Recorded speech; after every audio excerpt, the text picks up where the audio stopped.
Time to rune. Let's get ready to rune. Welcome everyone to class 4 of Advanced Runology.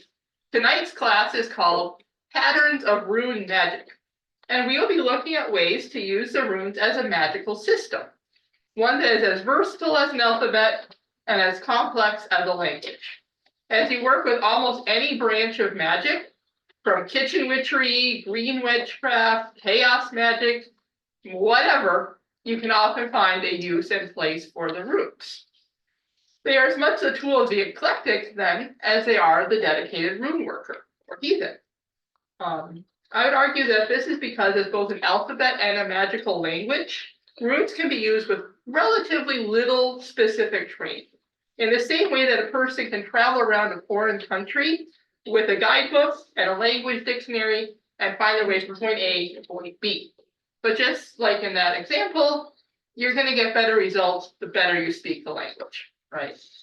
And if you made it this far in my advanced runology course, chances are you want to know more than the runic equivalents of, hi, my name is Birch, where is the bathroom? Which is the most important phrase to learn in a foreign country, I assure you. But since there's an endless amount to learn and understand on this topic, and I only have an hour, because you don't want me to stay here for 6 hours, do you? No, love your butt. Okay. That's what you'll get tonight, is that basic overview using Birch's Pocket Translation Guide to Rune Spells, which you all should have near you or on the table. We have many copies. So tonight we'll be learning how to bless and protect the home, how to use runes to help us on our journeys, both physical and astral, and how runes have been used for healing. And I will also go over runes that are associated with the 4 elements, and that can be incorporated into spells you do involving earth, air, fire, and water. Finally, we will close with some rune practice of our own, making our very own rune staves that can go around the home or the altar, or into a fire, or anything like that. And the bind rune cookie, which is one of my favorite forms of rune magic because it is both effective and delicious. It is also effective.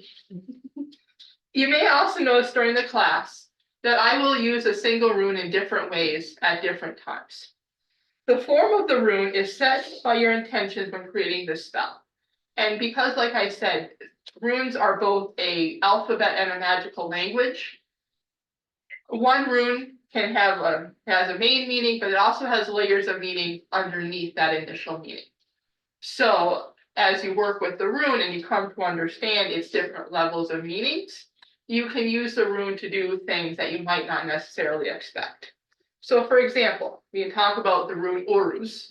It means aurochs. Aurochs is an extinct wild cow of Europe, like a buffalo. From aurochs, we obviously get things like strength, vitality, power, but we also get water, both because Vaiula, the sacred cow who licked the frost giants out of the ice and gave her milk to the first beings, which in a spiritual sense can be linked to the water cycle. Water that comes in, goes down to the earth, comes in, and flows up to the clouds, and comes back down again as rain. The better you understand how your rune is being applied, the more thoroughly it will fall into the pattern. With the right focus and training, you can go down several layers of a rune's meaning to get just the right frequency for your spell. So let's start tonight with one of the most common uses of rune magic, protection and blessings for the home. Next slide. So this is based on a rune spell that I've used for a whole home blessing for both good fortune and protection. It can be done on like a regular basis, maybe, when you do like your spring cleaning or something, you want to freshen up the energies. It's also very effective when you first move into a place and you want to set the intentions and energies of the home that you are just moving into. So if, like me, you've been in many homes and apartments and things, this is a very helpful one to do. You can start almost anywhere. I'm having this one start in the bedroom. Because you think about the bedroom is the place where, ultimately that's the purpose of the home, when it comes right down to it, right? You need a place to sleep, you need that shelter. So you start in the bedroom and you would stand over your bed. And you draw in the air. So just using your arm, you make the sign of Lagos. Straight line up and the little curvy line going part way, like a funky L, upside down. You may also, and with Lagos, you are calling upon the power of goddesses associated with wells and water. And think about it, when you're trying to sleep, you know how nice that sound of like lightly falling rain or lightly moving water, how soothing that sound is. So you want to kind of think about that noise, and you want to think about sleep and dreams, because Lagos is also a rune of the subconscious and unconscious mind. That like nice, peaceful, oh my gosh, that was such a great hours of sleep feeling. You want to invoke that feeling. And then you would say something while drawing the rune.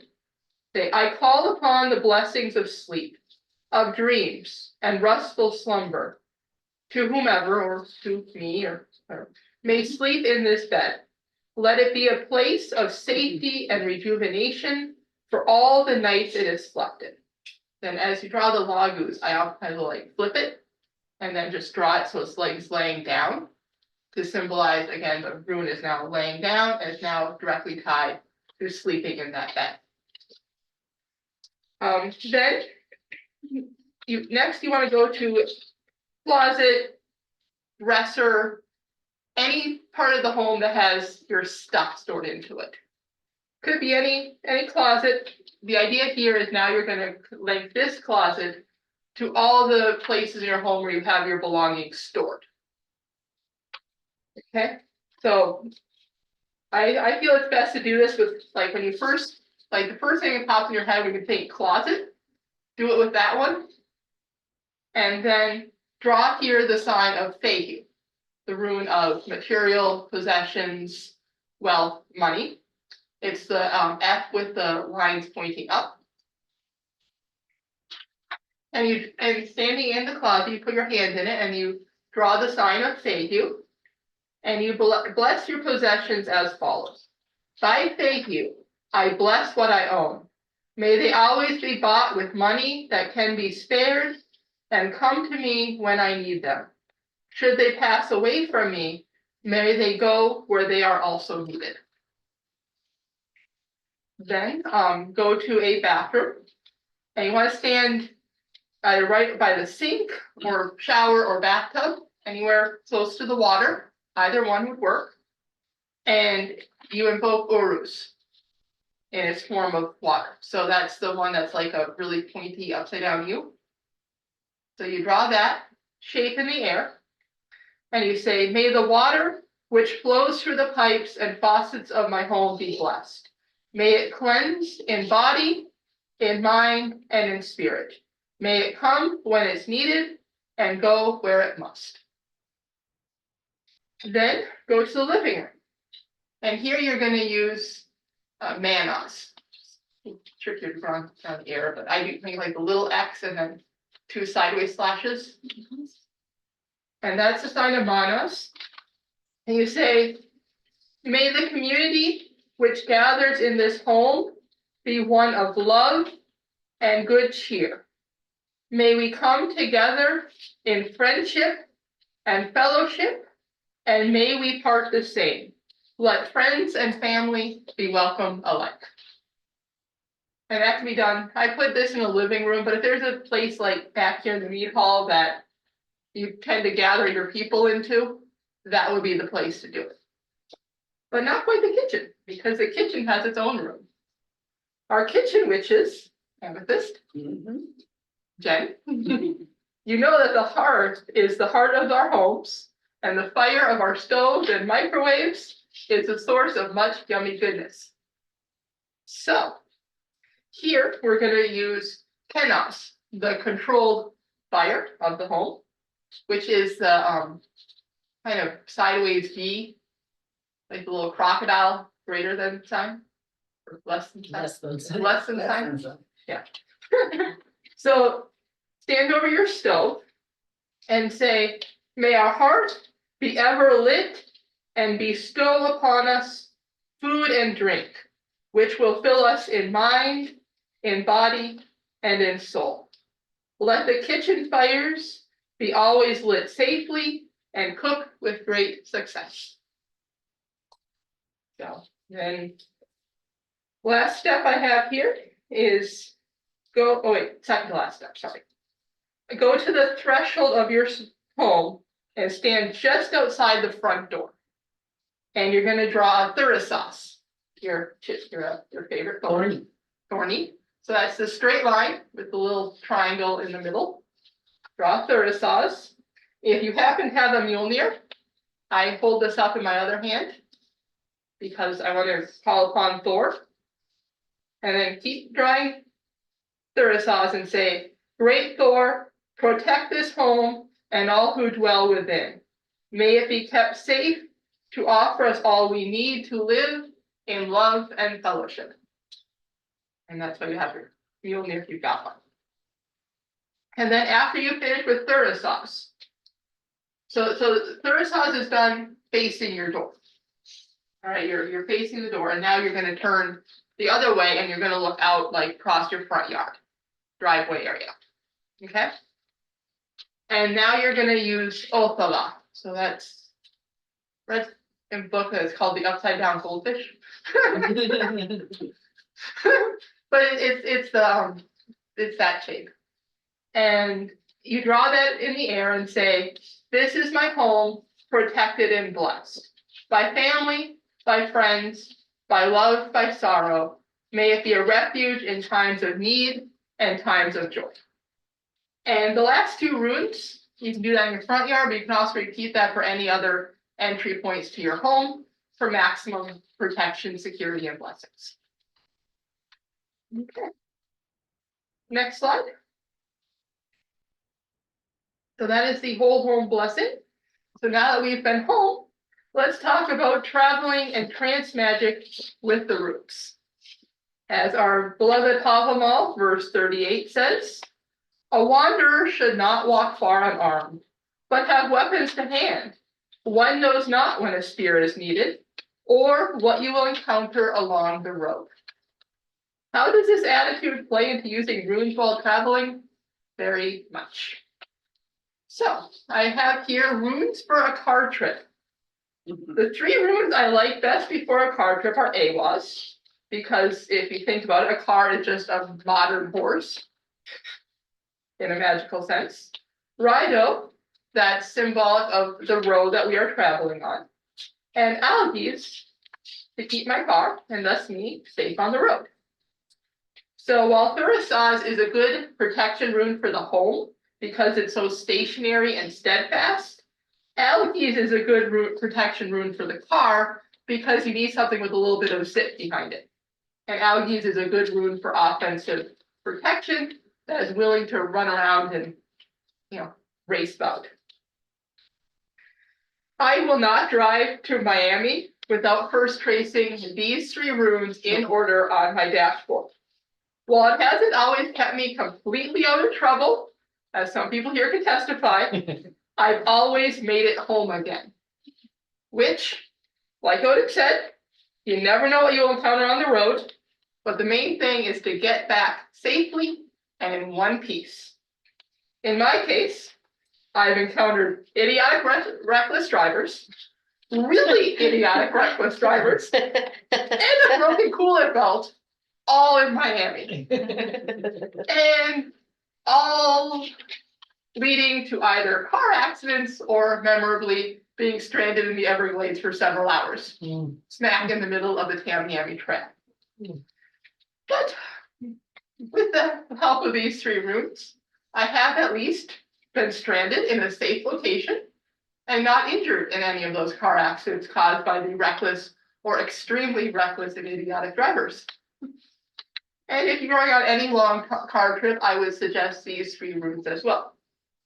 There's a variation that we'll all want to know about with hurricane and rainy season coming up.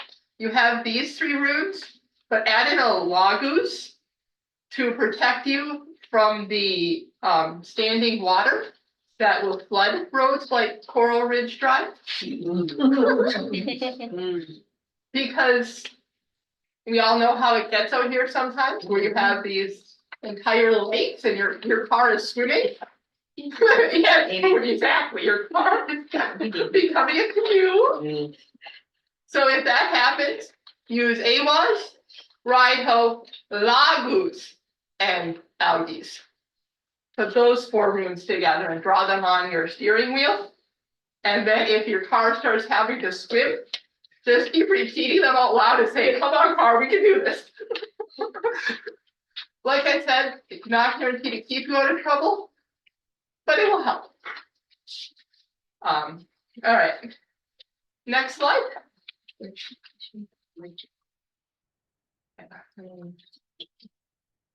Okay. So next we're going to talk about how do you think you can minimize the cameras so we can see the other half of the. There should be a button there to minimize the video cameras. There we go. Perfect. Okay. Now we can see it. So I have here 2 different rune combinations that can be used for astral travel. And I call them Sleipnir on the Tree and Heimdall opening the Bifrost. So Sleipnir on the Tree uses Awaz for Sleipnir, who is the 8-legged horse of Odin. And Sleipnir is one of the only creatures in the 9 worlds who can travel between them without needing either the Bifrost or some other magical means of going between the worlds. He himself can go wherever he likes. So you would, and then Iwaz is for Yggdrasil, the world tree.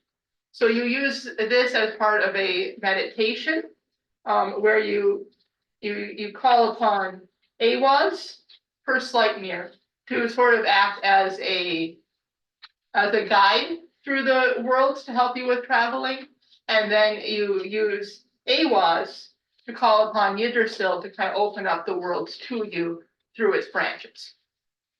And then we have the variation, which is Heimdall opening the Bifrost, which uses Manas. Manas is Heimdall's sacred rune.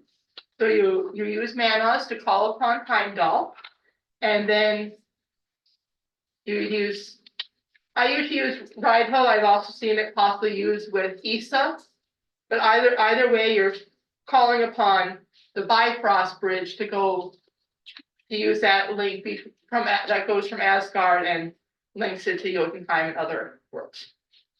So this would be something that you call upon at the start of your meditation. You can, draw the runes. Also, I want to test with my new Galder drum. When it's ready, I want to try doing this with tapping and chanting them. And maybe I'll let you know the results next month at chanting and dancing the runes. And I think that might be an interesting trick.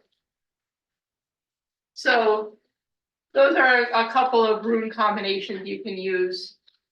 Would you be able to draw them and combine them? You could, yes. That would make a very good vine rune as well. I just have them laid out on here so you can see them. But yes, you could definitely make vine rune out of them. It doesn't matter once you bind them, you can bind them.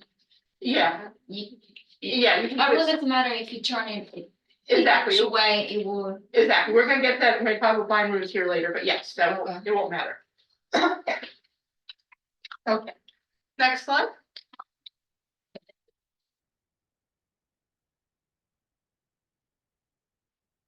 Okay. Healing runes.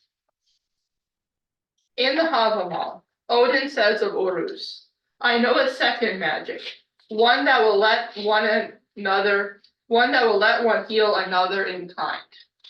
Uruz is a rune of direct healing, allowing one to alter the flow of energy in a pattern similar to that used in Reiki and other forms of energy healing, altering the energy to flow outwards, receive healing from other runes.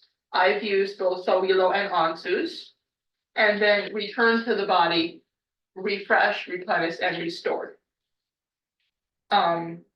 This was oddly enough the very first healing spell I ever learned. I did not know it was associated with Ansus when I learned it, but it worked so well because what I learned was when mental illness got really bad, to say a prayer like, "Take Goddess, take up my strength so it can be returned in full," where the idea was you pictured the energy that was very depleted from your body being drained out, replenished by the Goddess, and restored back into the body. And once I realized about Uruz, I'm like, wait, that's exactly what Uruz is doing, because Uruz comes up, goes over, and it comes back down again. And when I got my Reiki attunement, I actually started using Uruz instead of the official Reiki stuff, because for me, it just made more sense and it was easier. But it seems to work just as well, right, Jen? Yes. There we go. It's most effective at wounds of body or soul that require rejuvenation or replenishment. It can also be called upon when working a healing ritual out in nature to renew the vitality of plants, trees, and the soil. So if you're trying to do like a healing or working maybe for your garden before you do some planting, you could do this where you again, you call up the energy of the soil, let it be replenished magically, and then drop it back down again. And another major healing rune is Kenaz. We talked about Kenaz a minute ago, talking about fire. Kenaz is a rune of knowledge that has been turned to action. And thus its appropriateness as a healing rune is a little bit more indirect compared to Uruz, because it's a guide for the healer, to help the healer come to an understanding of what techniques and practices they are going to need to use, and then turn that knowledge from being trapped in the head and turn it outwards towards the problem that needs to be solved. So it's like, it's a guide, it's sort of like an encyclopedia, like, okay, I know this is what's going on, I need to figure out what's happening. How do I apply what I know and use it to fix this particular situation? Okay. And, that's just kind of going back to, again, its concept of fire, but fire in the sense of intellect, knowledge, and understanding, which we'll talk about more when we get to the fire runes momentarily. All right, next slide.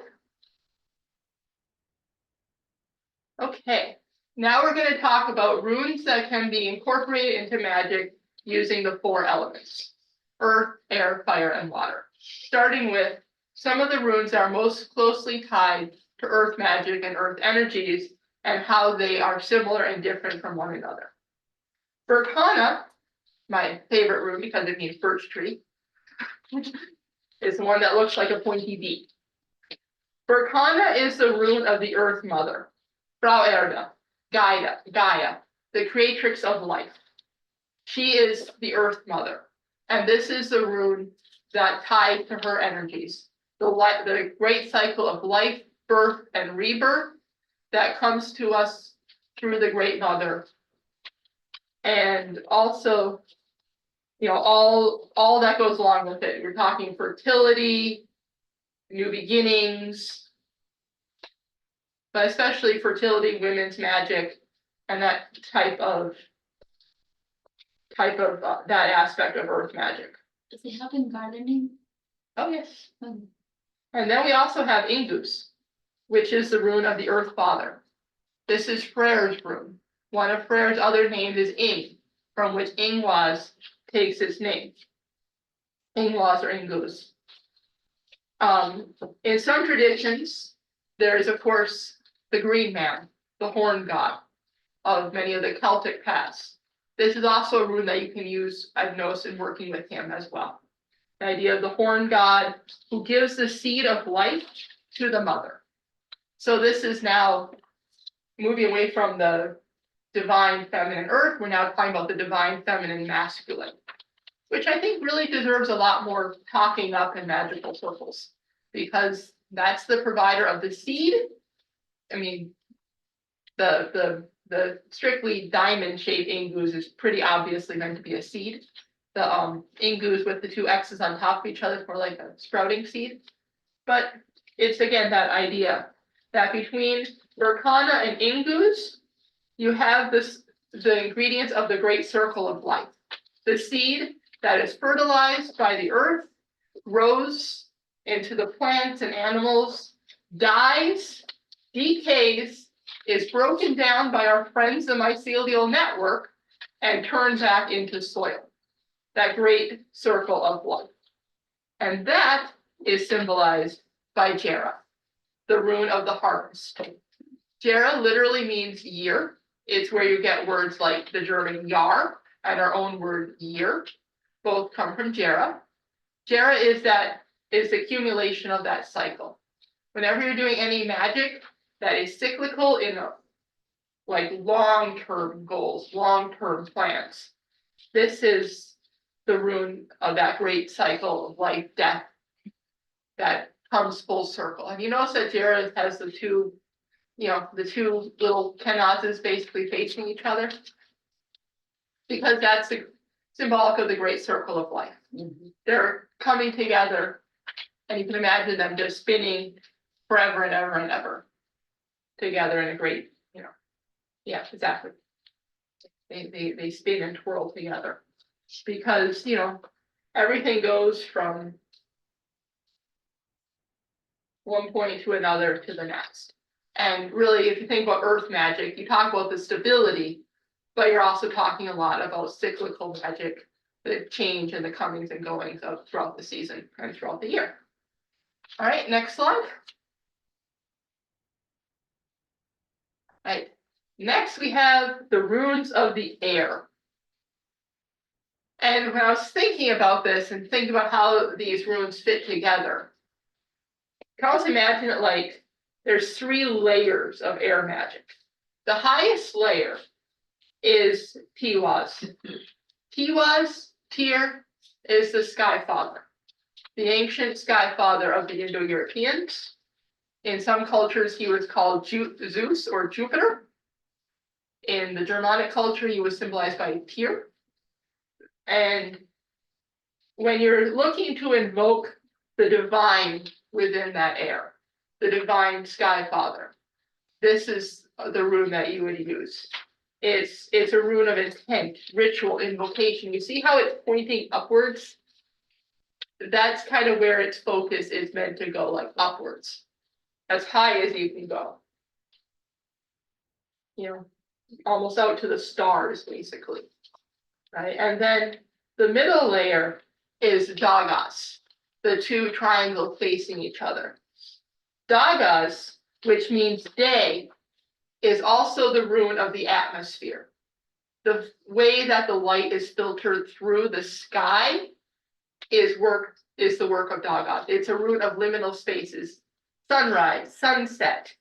The filter of light that changes from, you get that nice dusky dawn, and then at night, and then you have the bright blue of the day, and then at sunset you get that big fiery spectacle that is all pink and red and yellow, right? So Dagas is all about our atmosphere.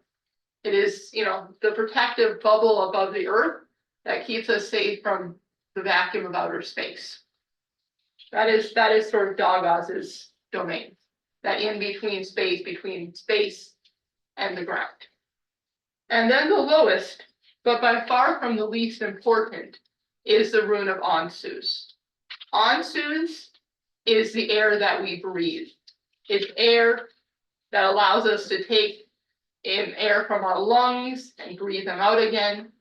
When we, before meditation, what do, right? We always take 3 deep breaths, right? To kind of steady and ground yourself. Ansus is that sort of intentional breath, intentional breathing. It's often called the gift of Odin, because when Odin was, according to one story, shaping the first 2 people, his gift to them was the breath of life. As long as we're breathing, we're alive. If we stop breathing, we stop living. So Ansus is that air that we breathe that allows us to talk, to sing, to meditate, and all those basic functions without which we'd all be corpses lying on the ground. So when you're working with air magic and you're working with runes, just kind of imagine them in that same way, like way up there in the upper atmosphere, beyond the surly bonds of Earth, the atmosphere that protects us and keeps us safe and makes life possible. And then on the lowest level closest to us, the action of your lungs inside your body and how the three of them interrelate. Okay, next slide. All right, now we're getting to the fire runes. Fire. Now, with the fire runes, they're also interconnected, but with similarities, but also distinctions between them. So, Nelthes means the need fire. This is the bonfire that can keep you alive through a winter night outdoors if you're in a cold climate where that is a concern. But here in Florida, I think more relevant to us are the sacred fires we light at the different Sabbats. It's the fire of that, that connection to spirit that you need to twirl around the seasons, right? It's the Beltane fire that burns up and brings back the summer. It's the Yule fire that you burn in your Yule log to, call back the sun, which we're going to be doing later this year, by the way. Right? So Nelthes, in that sense, is the fire that means something to us. It's a fire of need and desire. Kenaz, by contrast, is the controlled fire. It's sometimes translated as the torch. Think about like a flashlight, or a light bulb. It's an internal fire of knowledge, intellect, and illumination, of sudden understanding. It's fire that we can hold and grasp, whether metaphorically or literally, and it's fire that does a job for us. A lot of times this rune was used by smiths. When you're working in the forge, you have that fire that's the literal tool of your trade, and it's that controlled fire that you take the knowledge, you apply the fire to it, and you come up with something new. So that's Kenaz's area of expertise. And thirdly, we have Sowilo, the solar fire, the lightning bolt. This is the fire that is beyond human control. Both Kenaz and Nelthes, to some extent, are within the control of humans. Sowilo is not. Sowilo is a divine fire. It is the fire of the sun. It is the lightning bolt hurled by Thor. It's the driving force of our will and the bright light of powers beyond our own. No matter how much we use the sun's energy or use electricity, to some extent it's still stronger than we are. And the sun especially is well beyond human control. So those three fires, again, Nelthes is almost like I kind of see how Nelthes is sort of being like in between the two, where there's that element of need and divine purpose, but it's also somewhat under our control because we have our fire tender to make sure that the fire doesn't burn down the entire neighborhood. But at the same time, it's not completely within our control, where something like, you flick a switch and the light bulb comes on, we can control whether or not that light comes on or off. Especially if you have electro mages running around, right, Carl? But good luck trying to control a lightning bolt, Carl. Let's try that sometime. It's evil once I ain't playing with that. Consider electricity fire and not earth. To some extent, yeah. I mean, We're not. when it comes to runes, it's definitely closer to the fire runes. I would think it in anything would be close to a fire. Because it's high energy and Yeah. And I mean, you think about it, it makes sparks. Yeah, it causes fire, electricity causes fire. You put water in it, right? Yeah. That's what happens though, if it's electrical, don't put water in it, because it Well, will water, eventually no. cause. Oh, yeah, no, that's fire. But again, it can cause fire because at least within the house, within the electrical wires, we have control over it. With the earth, you control it. You Exactly, ground it. exactly. You're grounding it with the earth. And that's how it stays under control. Lightning and the sun, on the other hand, No earth. are purely divine, purely up there, and we're not gonna try and play any Ben Franklin games with them. I'm trying to control it. Exactly. Yeah. You know, that's why we have so many ways to try and control lightning, because otherwise it's outside of our control. So next slide. So we covered fire. Now let's talk about water and the great water cycle. If you look at the PowerPoint there, do you see the similarity that I see between Urus and the water cycle? How it comes up, Mhm. it goes over, and it comes back down again. It's always fascinating me that like Urus, so again why I had with Ombla, the sacred cow who, you know, she licks up the ice, and then, you know, it goes through the cow's digestive tract, and then it comes out again as milk, which then the giant was, Ymir was able to drink. And that in many ways is symbolic of the water cycle. And so Urus is a primal mover of energies. And it is the rune of water in motion. Water either going through the great water cycle, the water of the raging river, that water that moves, it's thunderstorms for sure, because again, you have the idea of like the rain has come up and now it's got to come back down again. So it's any time when you're working with water magic and you want to move the water around, or the water is very energetic, you're working with Urus. Then we have we have the two frozen water runes. Because again, we're talking about a place where people were very cold. So a lot of times the water was frozen. So there's two of them. Hagalas and Isa are frozen water. Isa is the rune of ice. The stopping power of frozen fjords and hip deep snow. For those of you who are not familiar with hip deep snow, let me assure you that it will stop you from moving very quickly. Okay? Or very far. Or very far. The opposite of motion. Exactly. This Urus and Isa are pretty much polar opposites of each other. In a lot of spells that use Isa, it's used to literally stop other magic in its tracks. Hagalas is frozen like Isa, but it's not motionless. Its most common translation is hail. So the idea of the hailstone that falls out of the sky. Yeah. Avalanche? Avalanche. Also here in Florida, I connect it most with hurricanes. Flooding. Flooding. You know, it's water, but it's water that leaves a trail of destruction in its wake. It's sort of Hagalas's water aspect, which is why I think of hurricanes when I think of Hagalas. Destruction. Because it doesn't, it's not like it doesn't rejuvenate in the end, it does, but only after it causes a whole lot of chaos first.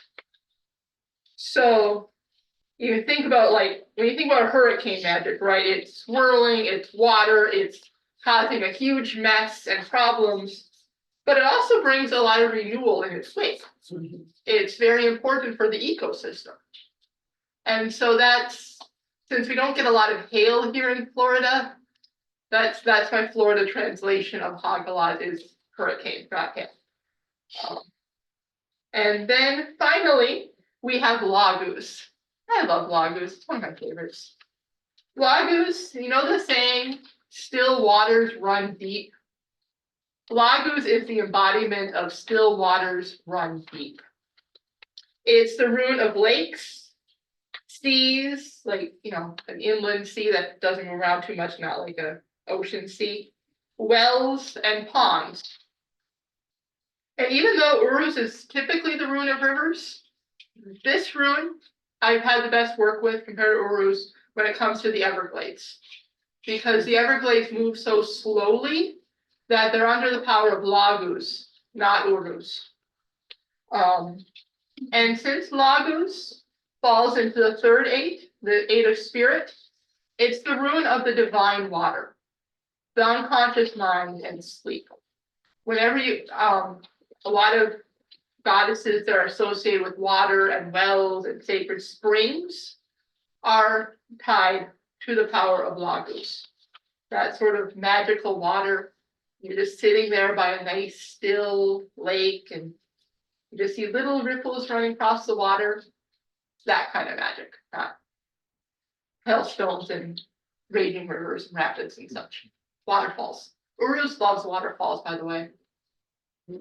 So there's 4 runes for water. The rest were 3? Yeah, the other ones I pulled 3 as main ones. Yeah, no, I pulled 3 for the others, but there were 4 for Lagus because Tagalas and Isa are kind of similar to each other. They're both frozen water. There's really, you could probably talk more. I've seen some charts that put all the runes associated with elements. A lot of it's very subjective. These are the ones that, in my experience, are like the most obvious. But as you work with them more, you can definitely, there's other runes, and sometimes no two people agree on what exactly a rune should be for. I will always insist that Uruz is a water rune for all the reasons I've given.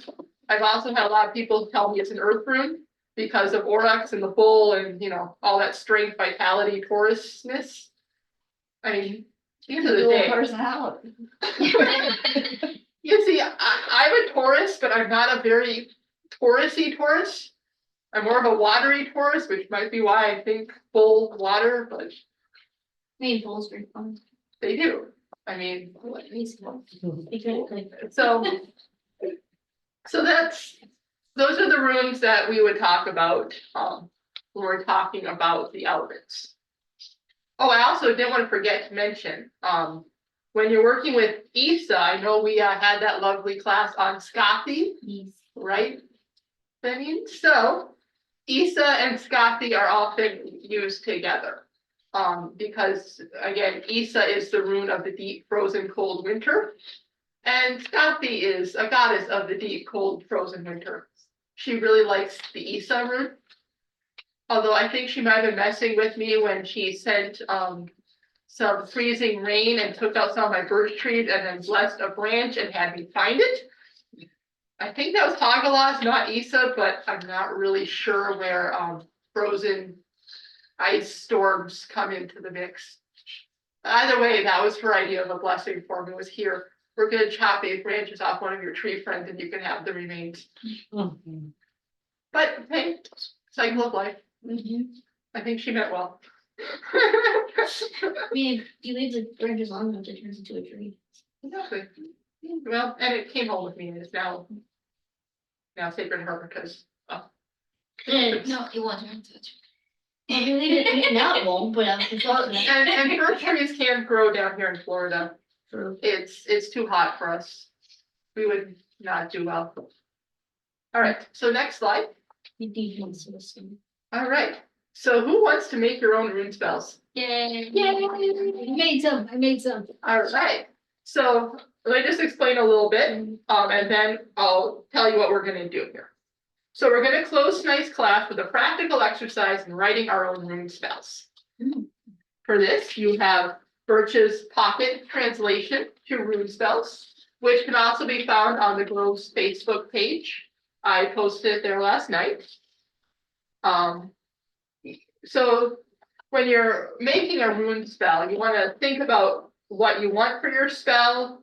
You want to look at the different runes, pick the runes that you think are going to work best, and you want to think about how they're going to flow together. We're going to use 2 different forms tonight. We're going to use a bind rune on a cookie, and we're going to write out a rune stave as well. Writing the runes down in the form of a spell stave is probably one of the 2 oldest forms of rune magic, along with casting the runes in divination. There's a lot of evidence that this method came first, and the bind runes came second. When you're doing a spell, you can use the runes in one of two ways. You can use it like an alphabet and transliterate what you want into runes as like one-to-one letters. Or you can use them as symbols, select the runes which match your needs, and draw the runes as a series of magical symbols. What you write on is, in wood, is called a stave. You want to make sure you're selecting the right material for a stave. Tonight we're going to be using the wooden popsicle sticks and the cookies, but you can use bone, wood, stone, metal, paper, the air, just about anything that can be written on. Like you saw when we were doing the blessings for the home, you can write your runes directly on the air. I find that's good if you're just, I need a rune right now, and you don't worry about having it stored somewhere. The air is great. If you intend to burn your rune, you should use paper or wood. So like say you want to do a blessing for a fire, like, lit up, you're gonna have a fire, you want to do a blessing. You could write out your runes on a piece of wood and stick it in the fire along with the other pieces to burn. Because what you do after it's finished is very important. If it's meant to provide blessings or protection for a certain place, you should put it there somewhere, but keep it just out of sight. Runes like to be hidden. They like to be mysterious and hidden. If it's meant for a deity, you might want to put it on the altar, on your altar.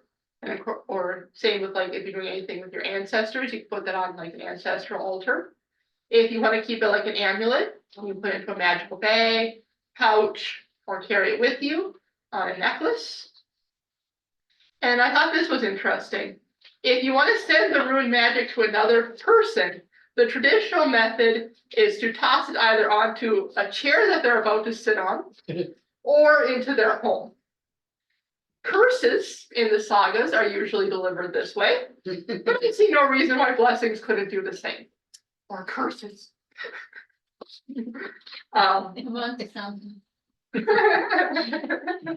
Just saying.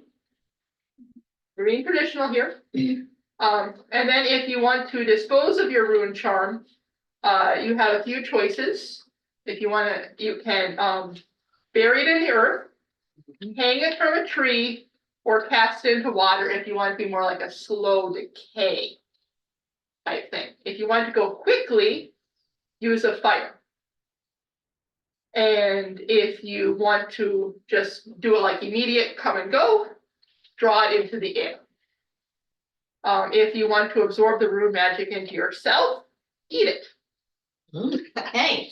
Like I said, this is rune cookies are an actual form of rune magic. They're both. But what you do if you're doing on anything that you're going to eat, make sure it's something you want to ingest. Whatever spell you're doing, make sure you are doing it something that you actually want to absorb. So think carefully before you do it because you are what you eat. Don't Right? eat it, no pickup. I do a lot of sigils cooking Yeah, right? for other people, so yeah, we need to be careful, make sure it's good. Exactly. You want to make sure your intentions are clear and you're not sliding anything into it that you don't want to have because then you're going to eat it, or whoever you give it to is going to eat it. All right. Next slide. Let's just talk real quick about bind runes. So the use of bind runes began as a practical means of saving space while creating your spell. By combining several runes into a single shape, you could employ more runes than would otherwise fit. And over time, this space-saving technique became a form of rune magic in its own right and continues to be very popular today. Probably the most famous bind rune of the 21st century is the Bluetooth symbol, which is in honor of, which is a younger Hoggle and Bjorken in honor of Harold Bluetooth, who unified Scandinavia. That's where we get the word Bluetooth from, and that symbol of the Bluetooth is a bind rune. Now you know. And we also have the famous hurricane protection. That's me going like this. And you're gonna- Al is Vanna White on the. Girl edition, let me tell you. And this is again an example of a binder that can be eaten because this was on a cake. And Seem to recognize that. There's some Florida in the background. And that's, Yeah. and that's a hard, that's what. yes, that is a hurricane protection binder combining algae and thorough sauce. I did that. And she made that. That was It all out. is, look, it is a triple. I made a new one. That's the point, right? I made a new one while you were talking. Oh. Mayor, what do you Matter want of to fact, say? we did. Oh, We did that yeah, in my yoga class.